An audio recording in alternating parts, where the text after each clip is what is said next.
اعوذ باللہ من الشیطان الرجیم، بسم اللہ الرحمن الرحیم۔ کچھ بہت خوبصورت حدیث ہیں اللہ تعالیٰ کی رحمت کے حوالے سے اور اللہ تعالیٰ کی محبت کے حوالے سے کہ اللہ تعالیٰ اپنے بندوں سے کتنی زیادہ محبت کرتا ہے اور اللہ تعالیٰ بندوں پہ کتنا مہربان ہے، کتنا شفیق ہے۔ کوئی مشکل پریشانی آپ پر کبھی آ رہی ہو یا آپ کبھی بہت مایوس ہوں تو بالکل بدگمانی نہ کریں، یاد رکھیں کہ اللہ تعالیٰ آپ سے بہت پیار کرتے ہیں اور اللہ تعالیٰ نے کوئی خیر رکھی ہوئی ہے ضرور آپ کے، یا آخرت میں بہت بڑا درجہ رکھا ہے، یا دنیا میں اللہ تعالیٰ نے آپ کے لیے کوئی سبق رکھا ہے بہت بڑا اس کے اندر۔ اسی حوالے سے انشاءاللہ آج پہلی حدیث میں آپ سے شیئر کروں گا۔ یہ حدیث شریف بخاری مسلم دونوں کے اندر آئی ہے۔ رسول اللہ صلی اللہ علیہ وسلم نے ارشاد فرمایا کہ ایک شخص تھا، غالباً بنی اسرائیل کا تھا، رجل لم يعمل حسنۃ قط، اس نے اپنی پوری زندگی میں کوئی ایک نیکی بھی نہیں کی، کوئی نیکی کا کام نہیں کیا، غافل رہا اللہ تعالیٰ سے، گناہوں میں پڑا رہا۔ تو جب اس کی موت کا وقت قریب آیا، اس کو احساس ہوا کہ شاید اب میں اور نہ بچوں، تو اس نے اپنے بیٹوں کو جمع کیا اور کہنے لگا کہ اذا مات فحرقوہ، کہ جب وہ مر جائے تو اس نے بیٹوں سے کہا تھا کہ اس کو آگ لگا دیں۔ اس نے بیٹوں سے کہا کہ بیٹا مجھے تم اور لوگوں کی طرح دفنانا نہیں زمین میں، تم بلکہ مجھے جلا دینا، اور جب مجھے جلا دو تو کیا کرنا کہ میری جو راکھ ہے اس کو تم لوگ لینا، وَنِصْفَهُ فِي الْبَحْرِ وَنِصْفَهُ فِي الْبَرِّ، میری راکھ کا کچھ حصہ تو تم سمندر میں بہا دینا اور کچھ حصے کو تم جو ہے نا وہ زمین پہ چھوڑ دینا، یا ایک روایت میں آتا ہے کہ ہواؤں میں اڑا دینا۔ اور اس نے ایسا کیوں کہا؟ اس نے اس لیے کہا ایسا کہ اگر یہ لوگ میری راکھ کو سمندر میں بہا دیں اور ہواؤں میں اڑا دیں تو پھر تو میں بچ جاؤں گا، کیونکہ اللہ تعالیٰ تو قبر میں حساب کتاب کرے گا، تو میری تو راکھ جو ہے وہ ہواؤں میں اڑ جائے گی، کوئی سمندر میں بہہ جائے گی، تو اللہ تعالیٰ اس کو کیسے جمع کرے گا؟ یہ آپ اندازہ کریں کہ یہ آدمی گناہ گار تو تھا ہی تھا،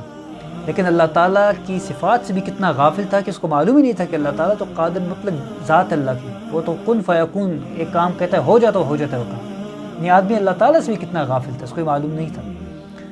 تو نبی صلی اللہ علیہ وسلم نے ارشاد فرمایا کہ بیٹوں نے باپ کی وصیت کے مطابق ایسا ہی کیا، مرنے کے بعد اس کو جلا دیا، اور جلانے کے بعد کچھ حصہ سمندر میں بہا دیا اور کچھ جو ہے وہ زمین پہ ہی چھوڑ دیا۔ اب اللہ تعالیٰ نے سب سے پہلے تو سمندر کو حکم دیا کہ جتنی اس کی راکھ ہے فوراً لے کر آ، وہ لے آیا سمندر۔ پھر مٹی کو حکم دیا کہ جتنی اس کی راکھ تمہارے پر اس کو بھی لے آؤ، وہ دونوں لے آئی، جمع ہوا، اور اللہ کے حکم سے بندہ دوبارہ زندہ کھڑا ہو گیا۔ اب حساب کتاب شروع، اللہ تعالیٰ نے اس کو کوئی حساب کتاب نہیں لیا کہ تو نے فلانا گناہ کیوں کیا تھا، تو نے فلانی نیکی کیوں نہیں کی، نہیں، ایک سوال کیا اللہ تعالیٰ نے، لما فعلت ھذا، ساری باتیں چھوڑو، تم یہ بتاؤ تم نے یہ کیا کیا اور کیوں کیا، یہ تم نے کیا عجیب ڈرامہ کیا؟ تو کہنے لگا من خشیت یا ربی، یا اللہ میں نے یہ کام صرف اور صرف تیرے خوف سے، کہ مجھے یقین تھا کہ مرنے کے بعد حساب کتاب ہے، اور اگر میرا حساب کتاب ہوا تو مجھے تو بہت سخت عذاب ہو، میں نے صرف تیرے خوف تیرے ڈر کی وجہ سے یا اللہ یہ کیا ہے کہ میں کس طرح تجھے فیس کروں گا۔ اللہ تعالیٰ حدیث میں آتا ہے اتنا خوش ہوئے اس بات سے کہ چلو اس کو کم از کم ایک احساس تو تھا، وہ خوف تو تھا نا۔ نبی صلی اللہ علیہ وسلم فرمایا فغفر اللہ لہ، اللہ تعالیٰ نے اس کے سارے گناہ بخش دیے، سبحان اللہ۔ آپ اندازہ کریں کہ اللہ تعالیٰ جو ہے وہ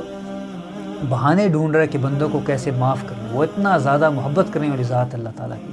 تو اس لیے زندگی میں کبھی بھی اللہ تعالیٰ سے مایوس مت ہوں، کوئی پریشانی ہے، کوئی مشکل ہے، تو اسی حدیث کو سوچنا ہے کہ ایک ایسا آدمی جس نے ایسا ڈرامہ کیا اور اللہ نے اس کو ہی بخش دیا، کیوں بخشا؟ بیسکلی اس کے پیچھے چیز یہ وجہ تھی کہ اللہ تعالیٰ بندوں سے بہت پیار کرتا ہے۔ تو اللہ تعالیٰ مجھے آپ کو عمل کرنے کی توفیق عطا فرمائے۔ اس خوبصورت حدیث کو سب سے شیئر کریں صدقہ جاریہ کے طور پر۔ جزاک اللہ خیر۔